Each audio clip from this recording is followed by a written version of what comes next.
2022년 7월 5일 화요일에 여러분을 보름 만에 다시 뵙게 되어 참으로 반갑고 기쁘게 생각합니다. 오늘의 주제가 이제 좀 특별한데 말씀의 빛이란 무엇인가 이것에 대해서 좀 생각해 보려고 합니다. 그 그리스도인이라고 하면 말씀이 뭔지에 대해서 모르는 사람은 아무도 없을 것입니다. 네, 이 말씀을 또 정확히 알고 있느냐 그러면 또 그렇지도 않은 것 같아요.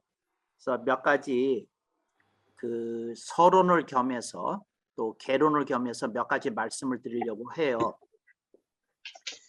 말씀이라고 할 때에 말씀은 무정물 그대로입니다.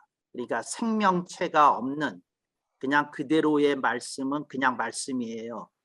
그런데 인격체로서의 말씀을 이렇게 표기할 때는 꼭 관사 하나를 붙여야 됩니다. 그 말씀입니다. 그러니까 말씀이라고 그러면 예를 들어서 어른이 하셔도 말씀이에요. 또 성년이 말씀하셔도 말씀이에요. 또 학교 선생님이 말씀하셔도 말씀일 수 있어요.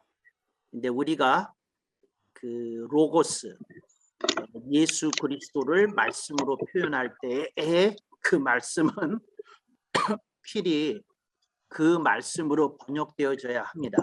그래서 여러분들이 우선 말씀과 그 말씀의 표기가 달라져야 된다. 그 말씀을 드리고 싶고요.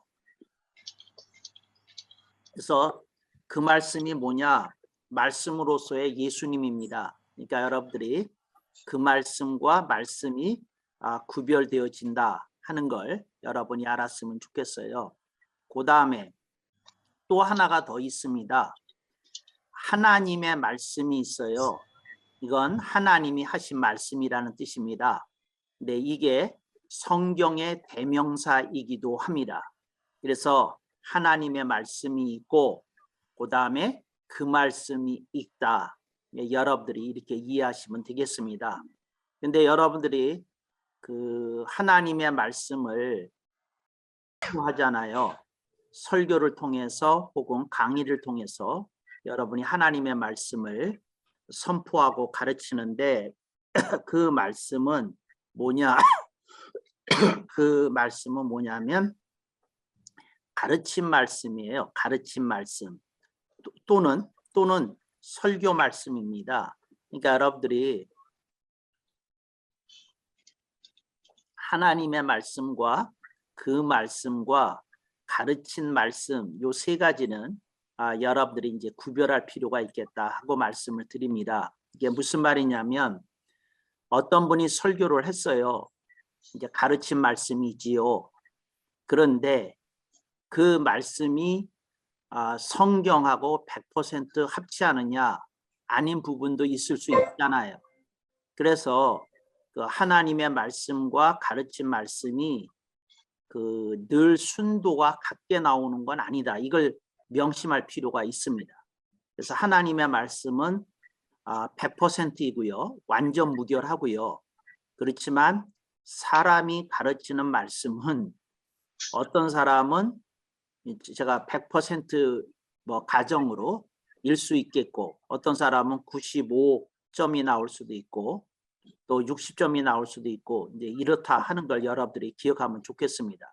그래서 가르치는 말씀 이꼴 하나님의 말씀이라고 하는 등식은 성립되지 않습니다. 그러니까 하나님의 말씀 또 성경과 완전히 합치를 이룰 때에만 그 말씀은 말씀으로서의 권위를 갖는 것이지 목회자들이 요즘 유행하는 식대로 신변 잡기 같은 이야기를 쭉 해놓고 그것까지 포함해서 하나님의 말씀이라고 이야기할 수는 없는 거다. 네, 이걸 여러분들이 기억하면 좋겠어요. 근데 여기서 요한복음 1장에서 그 말씀의 빛이라는 게 나와요. 그 말씀의 빛이라는 게 나오는데 그 특히 요한복음 1장 5절 빛이 어두움에 빛이 돼 어두움이 깨닫지 못하더라. 그래서 그 말씀이 빛이 되어서 비치기 시작하는데 그랬더니 어두움이 깨닫지 못하더라. 이제 이 얘기거든요. 그러니까 여러분들이 요걸 조금 생각해 봐야 됩니다. 뭐냐면 빛이 들어오면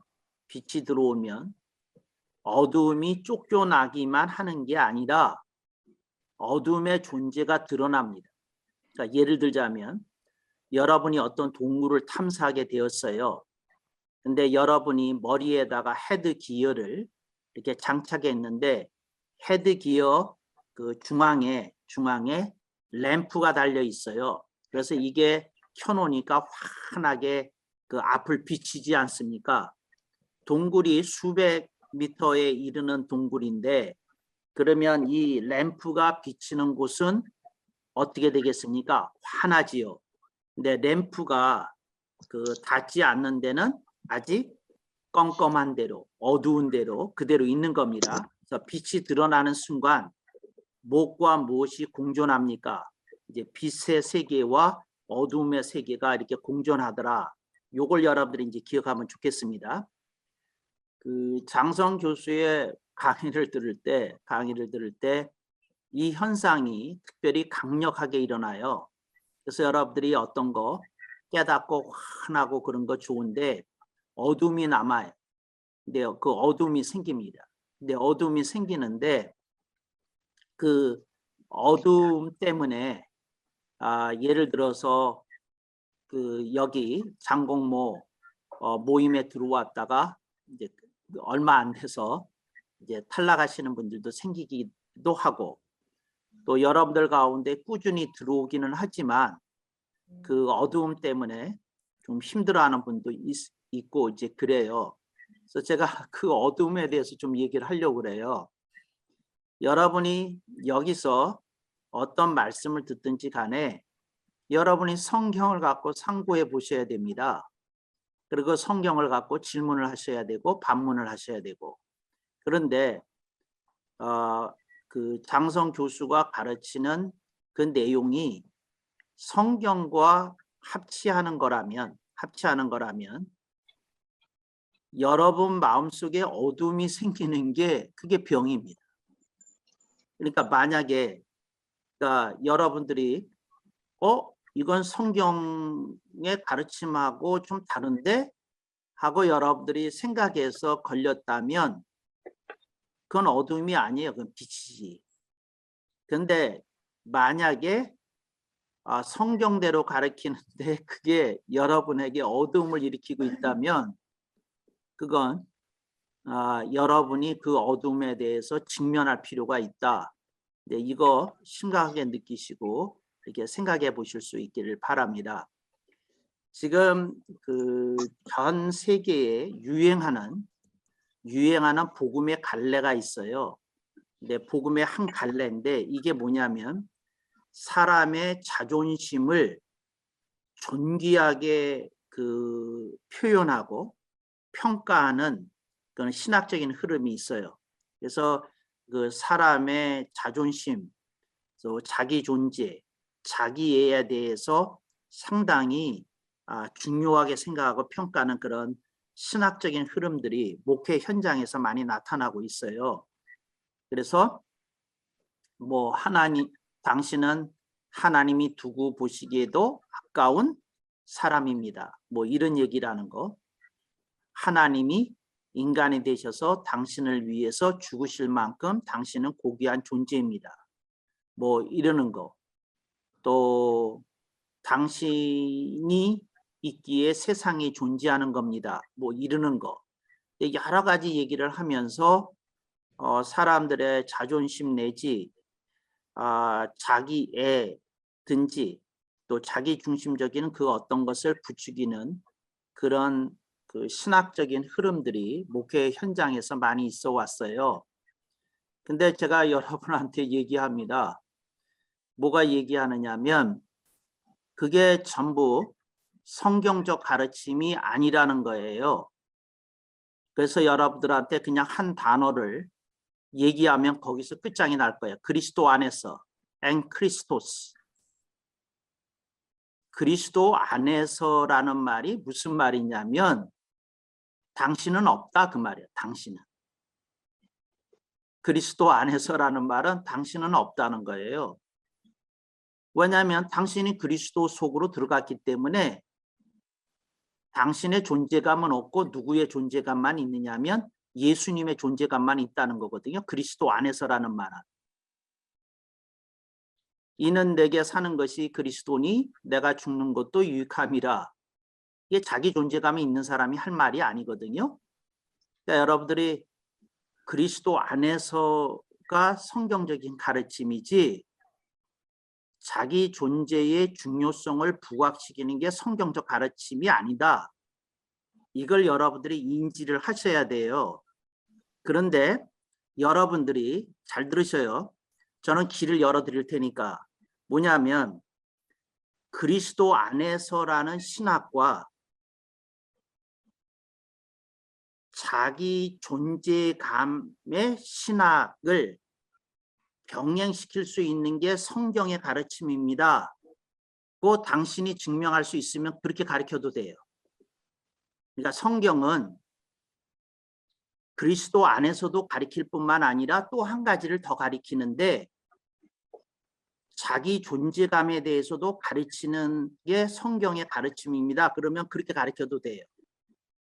그런데 성경의 가르침은 자기 존재감을 가르치는 게 아니라 그리스도 안에서를 가르치는 게 성경의 가르침이라면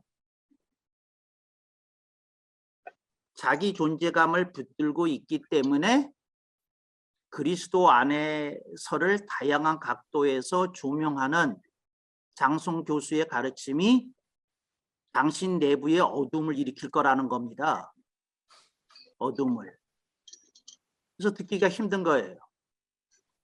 왠지 대접받는 느낌이 안 드는 거예요. 왠지 뭐 기존 체제하고는 뭔가 다른 걸 가르치는 것 같은 어떤 느낌을 받는 거예요. 그래서 다시 한번 얘기해요. 그리스도 안에서입니다. 그리스도 안에서. 근데 여러분들은 그리스도 안에서가 무슨 뜻인 것 같아요? 그리스도 안에 여러분이 들어갔는데 여러분도 고기를 턱 주님과 함께 들고 있는 그게 그리스도의 안에서이겠습니까? 그렇지 않으면 여러분은 없고 그리스도만 있는 거겠습니까? 이거에 대해서 주님은 다른 각도에서 또 얘기를 하셨어요. 누구든지 나를 따라오려거든 자기를 부인하고 자기 십자가를 지고 내 뒤를 쫓을 것이니라. 아주 명백하고 분명해요. 자기 부인이에요. 자기 부인. 헬라어로는 케노시스. 자기를 부인하고 자기를 비우고 내 뒤를 쫓으라. 자기 십자가를 지라. 이렇게 가르쳤다고요. 그러니까 여러분들이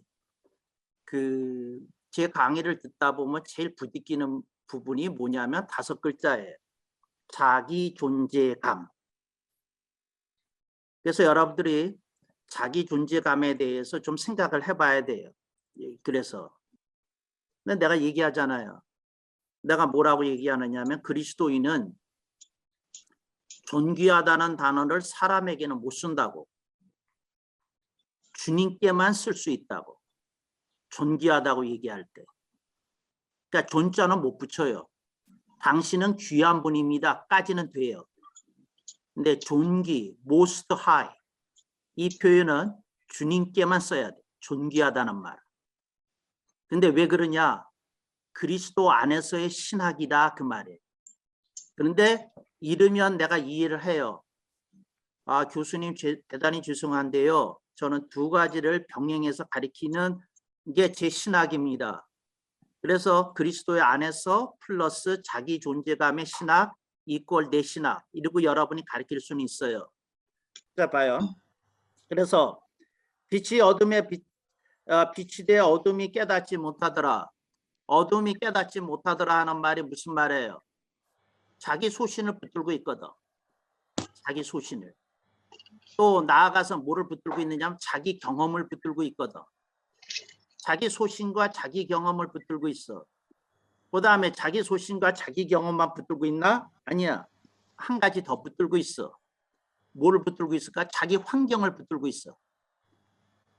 자기 소신, 자기 경험, 자기 환경 이런 걸 붙들고 있어서 그 어둠이 사라지지 않는 거고 어둠의 뭐죠? 어둠에서 깨닫지 못하는 게 있다 그 말이에요. 그래서 말씀의 빛이 오면 내가 이걸 얘기하는 거예요. 환해지기만 하지 않아. 어둠이 드러난다고. 그런데 이걸 잘 들어요. 그런데 여러분이 이런 경험을 자주 했잖아. 어떤 자주 했느냐 하면 봐요. 어떤 집회를 갔어. 그게 예를 들어서 뭐 하여튼 이름은 거론하지 말고 어떤 집회를 갔어. 근데 그 집회 속에서 심취를 해가지고 여러분들이 너무 좋았어. 그래서 야, 그래서 계속 그랬어. 그랬는데 그 좋았던 것에 대해서 내가 뭐가 좋았어요? 이런 게 좋았어요. 근데 이런 부분이 있고 이런 부분은 놓치셨나요? 하고 내가 찔렀어. 그랬더니 여러분이 그랬네 하고 깨달았어. 그래서 여러분들이 뭐죠? 여러분들이 이런 생각을 하는 거야. 그냥 무슨 생각이냐면 그러면 교수님이 찔러주기 이렇게 지적해주고 가르쳐주기 이전에 그 너무 좋았던 거 뭐지 하는 생각이 드는 거야. 뭐는 생각이. 이것도 진짜 상당한 경지에 오른 사람만 이런 게 이렇게 깨달아져.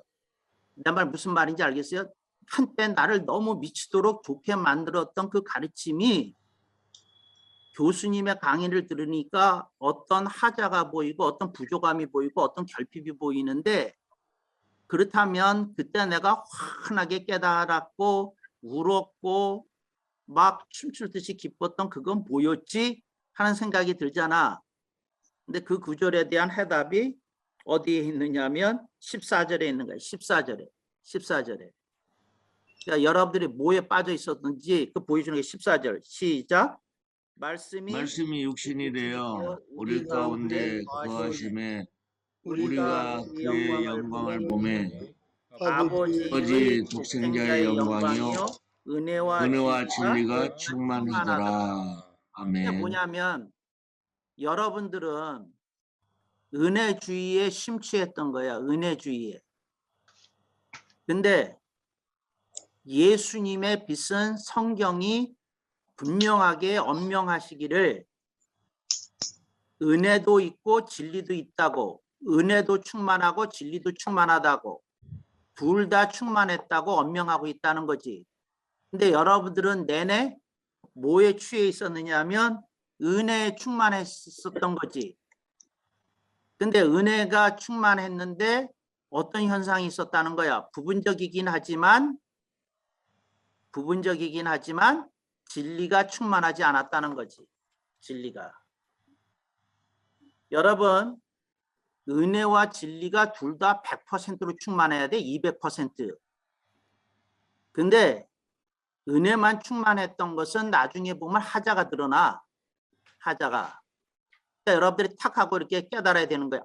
이거구나 하고. 그래서 여러분들이 어떻게 해요?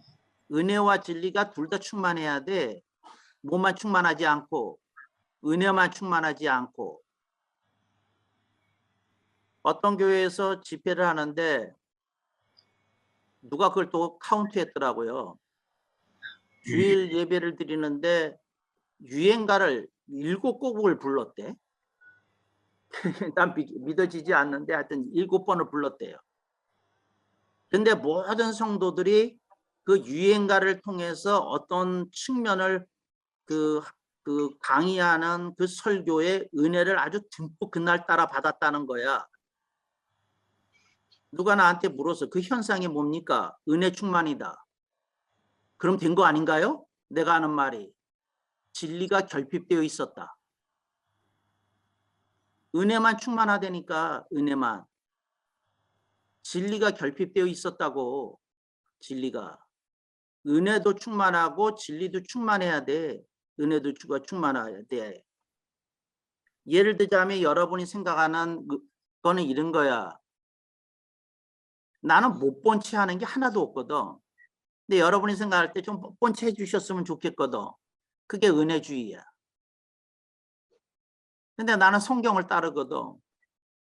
나는 은혜도 충만하지만 진리도 충만해야 되거든. 은혜도 오지만 진리도 오거든.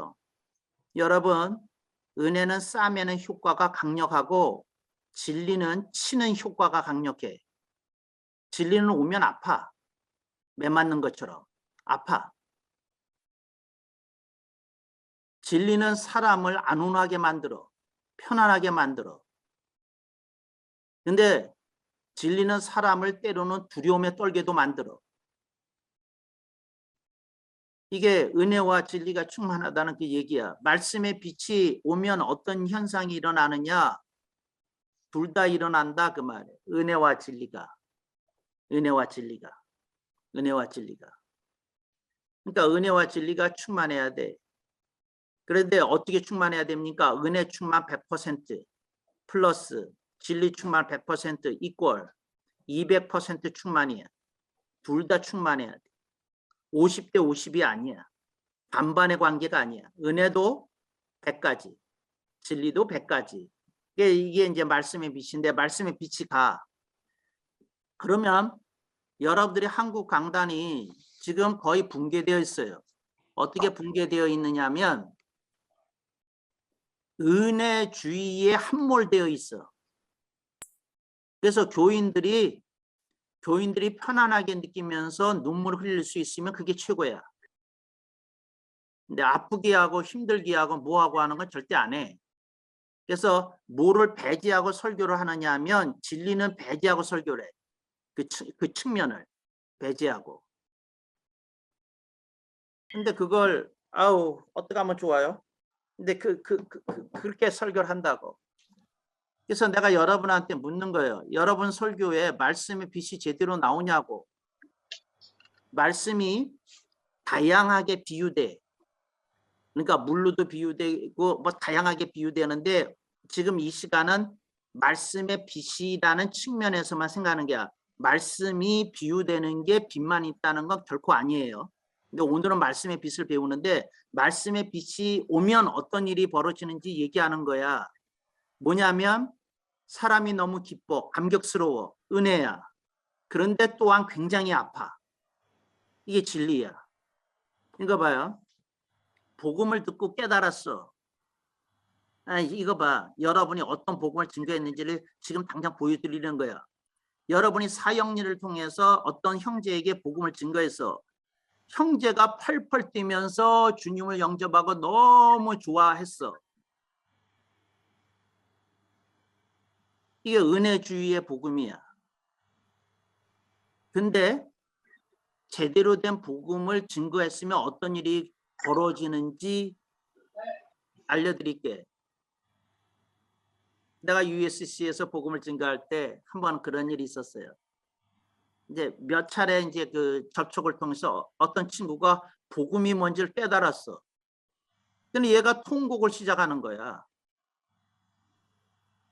이렇게 음란하고 개 같은 나를 위해서 주님이 죽으셨다는 게 이건 너무 말이 안 돼요. 그러고 그게 아파서 울더라고.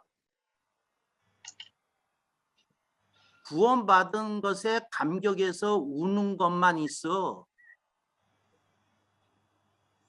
내가 무지하신 예수님을 십자가에 못 박히시게 한 죄인이구나 하는 게 깨달아져서 그거 아파하는 복음은 별로 없는 것 같아.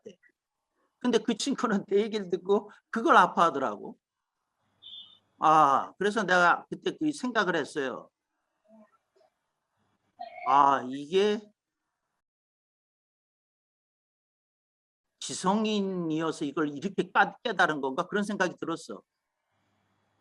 여러분, 구원이 기뻐할 만한 일이 아니야. 기뻐할 만한 일이기만 하면 안 된다는 뜻이에요. 이게 무슨 말이냐면 이건 굉장히 비참한 나의 모습을 노종시키는 것이기도 해. 그래서 나 때문에 죄 없이 주님이 죽으셨다는 것에 가슴까지 아파요. 그게 진리의 복음이야. 그게 진리의 복음. 은혜의 복음은 그 사람의 구원받던 사실에 감격하는 것으로 만족해. 은혜와 진리의 복음은 거기에 만족 못해. 뭐라고 얘기하느냐면 아파야지. 나 때문에 주님이 죽으셨다는 것이 정말 믿어졌다면 그분이 십자가에서 그런 고통을 당하셨다는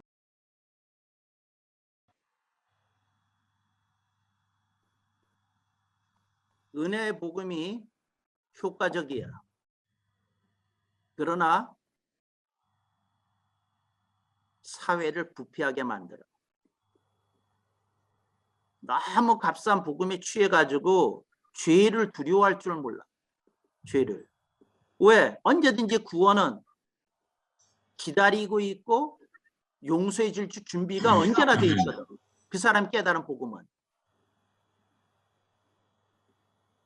여러분들이 거기에 좀 아파야 돼. 그거에 대해서. 이게 은혜와 진리의 복음이야. 그게 말씀의 빛이고. 그래서 말씀의 빛이 오면 뭐가 있다고요? 네, 어둠이 있다고.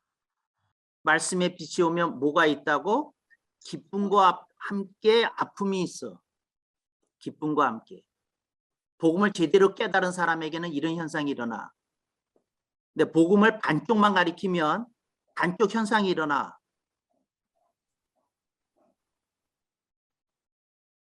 내가 은혜의 복음이라는 말을 싫어해요. 이제 어떤 의미에서 싫어하느냐면 은혜와 진리의 복음이라는 뜻으로 은혜의 복음을 성경이 사용한 건데 사람들은 뒷부분을 잘라먹고 쓰니까 그게 싫다는 거예요. 그게. 누가 나한테 이런 질문 하고 싶은 거 저 품는 걸 내가 지금 봤어. 성경이 은혜의 복음에 대해서 말하지 않습니까? 말하지. 그건 뭘 얘기하려는 거 아니? 거저받은 복음이다. 그 뜻이야. 은혜의 복음이라는 거. 너는 한 일이 아무것도 없는데 거저받았어. 그게 은혜의 복음의 뜻이야. 그런데 주님은 너 대신 죄의 대가를 치르셨어. 이게 진리의 복음이야. 거기까지 가야 돼. 거기까지. 은혜와 진리의 복음. 거기까지 가야 된다. 은혜와 진리의 복음. 근데 은혜의 복음에 길들였던 사람이 장성 교수를 만나니까 자꾸 부대끼는 거야. 속에서. 그냥 함께 끌어안아주고 함께 울어주고 등 두드려주고 그걸 좀 교수님 해줬으면 좋겠는데 군밤 정도가 아니라 뺨따구를 때리는 느낌도 받거든. 이렇게 하고. 근데 여러분들이 그 정신 차려야 돼. 진리의 복음이라는 건 그렇게 간단한 게 아니야. 간단한 게. 이거 봐요. 예레미야가 울었잖아. 예레미야가 왜 울었겠어? 응? 하나님의 음성을 매일같이 직접 듣는 사람인데 예레미야가 그렇게 울을 이유가 뭐야? 예레미야야말로 하나님의 음성을 매일 들으니까 은혜의 복음 속에서 펄펄 뛰어야 되잖아. 기쁘고 날뛰고. 세상이 날 건드리지 못해요. 세상은 그 제 안에 있는 그리스도를 빼앗아가지 못해요. 세상은 저에게 주어진 하나님의 기쁨을 빼앗아갈 수 없어요. 이거 어디서 많이 들어본 얘기 같지 않아? 근데 처절하게 예레미야는 울었어. 그 하나님의 음성을 매일 듣는데 왜 울었을까? 왜 울었느냐 하면 인간의 죄의 모습이 너무 가슴 아픈 거야. 하나님께. 본인이 무슨 지은 죄가 그렇게 많아서 울었겠어? 이스라엘 백성이 하나님의 백성이라고 하면서 하나님의 말씀대로 살지 않는 행태들을 보면서 크게 가슴 아파서 울었던 거야. 예레미야가 괜히 있겠어?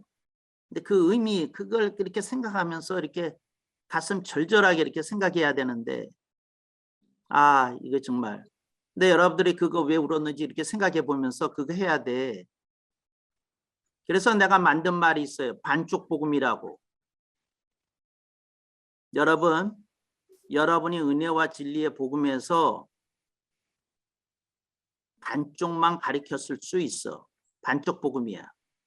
복음이 아닌 건 아니야. 그러니까 복음이 붙었지. 반쪽 복음. 반쪽 복음은 뭐 하는 복음입니까? 교회를 확장하는 복음이야. 근데 무슨 복음입니까? 절대로 사회 부패를 막지 못하는 복음이에요. 사회가 부패화되는 걸 막지 못해. 막지 못해. 정말이에요.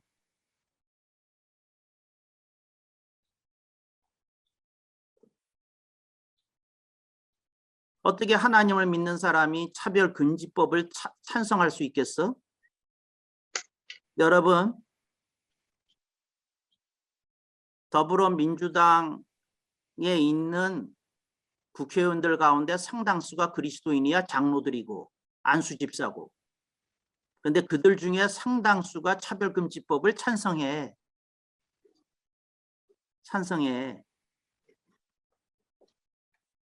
은혜의 복음만 배웠거든. 은혜의 복음만. 진리의 복음을 배웠으면 그럴 리가 있나?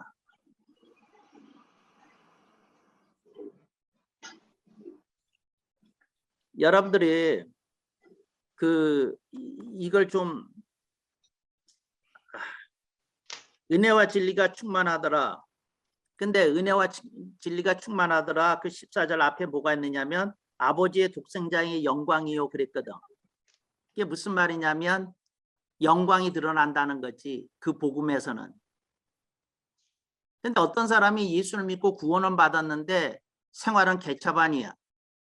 구원은 부인할 수 없는지 모르지만 뭐는 없어. 그런 사람에게 영광은 없어. 영광은 없어. 이스라엘에게 구원이 있었는지는 모르지만 하나님의 영광은 없었다고. 그래서 하나님이 이스라엘을 그토록 가끔씩 때렸던 거예요. 아프게. 그리고 예레미야 선지자는 피눈물을 토하면서 울었던 거고. 하나님의 말씀이 여러분에게 어떤 면으로 가는지, 여러분이 은혜주의에 매몰되어 있으면 성경을 읽으면서도 은혜주의 구절만 다 찾아서 설교를 해. 그리고 성도들이 눈물을 흘리니까 너무 은혜 받았다고 좋아하니까 그래. 근데 여러분이 진리의 복음을 안 가리키면 성도들이, 이거 비유예요, 비유. 성도들이 그 은혜의 복음 설교를 듣고 또다시 죄 지을 힘을 얻어. 또다시 죄 지을 힘을 얻어. 두려움에 떨지 못하고. 그러니까 주일날 와서 한번 울고 월요일부터 토요일까지 지 멋대로 살아. 그리고 다시 주일에 오면 은혜의 복음이 또 기다리고 있어. 세상에서 수고하셨죠? 힘드셨죠? 많이 찢기셨죠? 주님은 여러분 오라 그러셨습니다. 힘들자 다 오라 그러셨습니다. 주님이 안아주십니다. 주님이 사랑하십니다. 주님은 우리들의 더러운 모습 모든 것 밑바닥까지 다 아시는데 주님 우리는 사랑하십니다. 그 주님이 여러분에게 말씀하십니다. 너는 세상에서 가장 존귀한 자니라. 우리가 그 말씀을 듣고 힘을 얻어서 세상에 나가서 승리하십시다. 승리는 무슨 개뿔? 똑같이 사는 거지.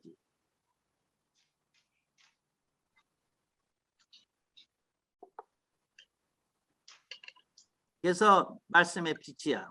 근데 여기서 문제가 있어. 어떤 문제가 있느냐 하면 은혜주의에 함몰된 안목을 갖고 있었기 때문에 성경을 보면 형광펜으로 문대교도 혹은 빨간 펜으로 언더라인을 하더라도 다 은혜 성구에다만 줄을 쳤어. 은혜 성구에다만. 그래서 진리의 성구 100가지만 한번 말해보세요. 그래도 진리의 성구 100가지가 떠오르는 게 별로 없어. 은혜 성구는 100가지가 떠오를 거야. 막 터져 나오려고 그럴 거야. 근데 뭘 가르쳐야 되는 성구인지, 진리를 가르칠 때 뭘 가르쳐야 될 100가지 성도가 있는지 그거 몰라. 그러니까 그게 몰라. 그리고 은혜와 진리의 정확한 관계도 잘 모르고 잘 몰라. 그러니까 이게 참 그래요. 여러분 예수님이 그랬잖아요. 내가 길이요 진리요 생명이라고 이렇게 말씀하셨잖아. 에? 길이요 진리요 생명이요. 근데 여러분의 의식세계에서는 그 진리를 다른 단어로 바꾸고 살았던 거 알아요? 길이요 은혜요 생명이요. 여러분은 내내 그렇게 읽고 있었어. 무의식적으로. 길이고 진리고 생명이라고 그러셨어. 이렇게 얘기 안 하셨다고. 거기에 은혜 없었다고. 은혜.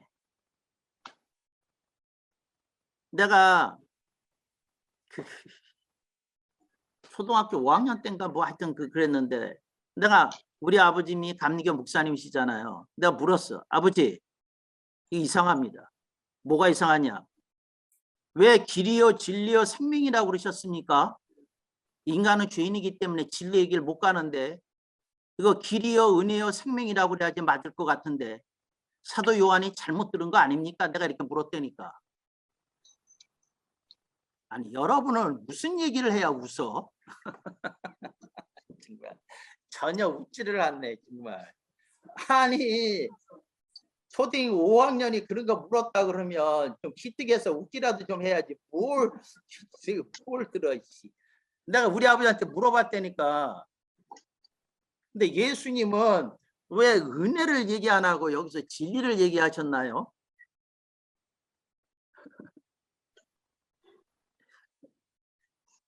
우리 아버님이 그때 하신 말을 내가 지금도 기억해요. 나는 네 애비지만 네가 감당이 안 된다. 네가 감당이 안 된다 그러셨다고요. 그런데 어떻게 그 구절을 읽으면서 그런 생각이 나냐? 나는 그 구절을 수백 번, 수천 번 읽었는데 한 번도 그 생각이 나지 않는데 넌 어떻게 그 생각이 나냐? 하고 물으셨다고. 예. 여러분 왜 진리라고 그러셨을까? 사람이 길을 가면 잘 들어요. 길을 가면 은혜로 길을 가면 안 된다는 거예요. 진리로 길을 가야지. 길을 가면 진리를 따라 길을 가야지 은혜로 가면 안 된다는 거예요. 은혜의 길이 뭐야? 아무런 죄를 짓더라도 내가 100만 번이라도 70번씩 7번이라도 너를 용서하리라. 얼마나 안심하고 죄를 짓겠어 그럼. 얼마나. 너희들은 나를 따라오는데 내가 너희들에게 보여주는 길이 있다, 진리가 있다, 생명이 있다 이 얘기야. 그 얘기를 하신 거예요. 그 얘기를. 은혜 같아.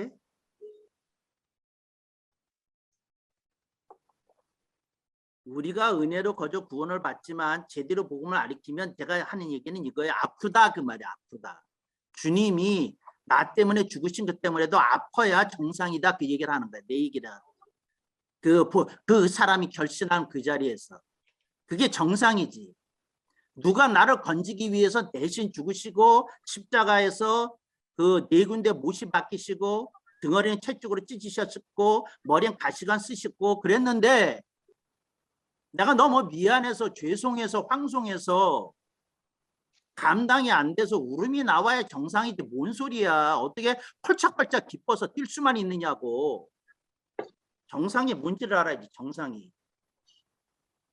근데 정상적으로 복음을 안 가르쳤으니까 또 한쪽 현상만 일어난다 그 말이야 내 말은. 그 은혜주의에 함몰되었다 그 말이야. 은혜주의에. 내가 믿는 개혁신앙의 특징 다른 신학자들은 이렇게 정리를 안 해요. 장성 교수만 이렇게 정의해. 내가 믿는 개혁신앙은 이래. 은혜와 진리가 충만해야 돼. 둘 다 충만해야 돼. 이게. 그러니까 여러분들이 은혜와 진리가 둘 다 똑같이 충만해야 된다는 걸 믿지 않으면 당신은 은혜주의자예요. 그리고 그러면 은혜주의자라고 얘기하지 개혁신앙이라고 얘기할 자격은 없어. 그건 장로교 신앙은 아니야. 그건 복음주의 신앙이지. 개혁주의는 아니야. 여러분의 정체성을 복음주의로 갖고 가면 그렇게 갖고 갈 수 있어요. 은혜주의로. 그러나 개혁신앙은 달라. 은혜와 진리로 무장해야 돼. 둘 다 똑같이 100% 해야 돼. 한 치 양보 없어. 그걸 얘기하려는 거야. 그래서 나는 계속해서 얘기했어. 똑같은 메시지를 뭐라고 그랬느냐 하면 은혜주의를 가리키면 교인은 늘어납니다. 그러나 사회는 부패한 상태로 있을 겁니다. 나 계속 얘기한 거야.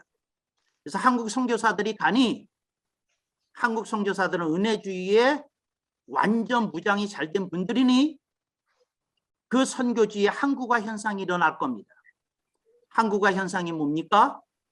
교회는 늘어날 겁니다. 교인도 늘어날 겁니다. 교회당도 늘어날 겁니다. 그러나 필리핀 사회는 안 변할 겁니다. 러시아 사회는 안 변할 겁니다. 베트남 사회는 안 변할 겁니다. 왜? 한국 교회가 지난 100년 동안 체험한 일이 그래. 교회는 엄청 붕댔어.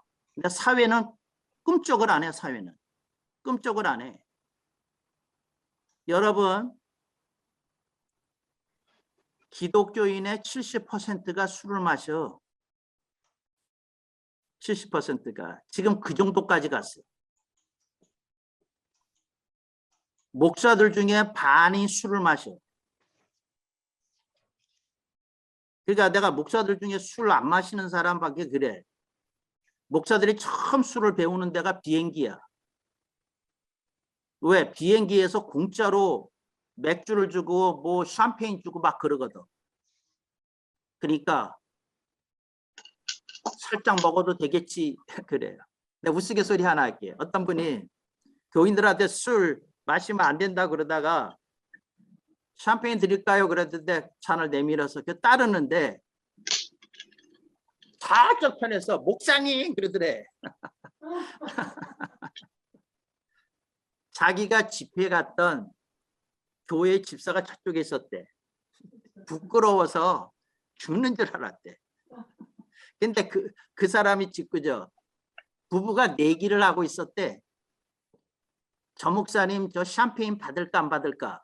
남편은 목사님도 남자야. 분명히 받을 거다. 여자 그럴 리가 부목사님이. 근데 받았다는 거예요. 그런데 이분이 아내하고 뭐 100달러 얘기를 했대나? 그랬는데 해외여행 가는 중에. 그런데 이 집사가 너무 큰 은혜를 받은 거예요. 100달러가 생기니까 너무 기분 좋아서 목사님 감사해요 그랬다는 거예요. 뭐가 감사해요?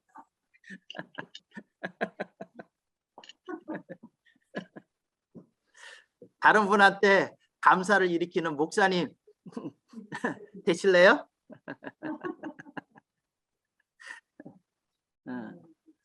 내가 비행기를 타. 그러면 이제 그런 게 있잖아. 그럼 저쪽에 보고 어떤 부부가 얘기를 해. 그러면 이럴 거야. 야, 내기걸 목사님한테 내기를 걸어라. 저분이 샴페인을 받으면 내가 이 팔뚝을 잘라버리겠다. 그럴 거야 아마. 그런 신뢰감이 있어야지. 그런 신뢰감이. 이런 신뢰감이. 아멘은 결코 안 하시네. 누가 누구를 속이려고 그래. 누가 누구를 속이려고.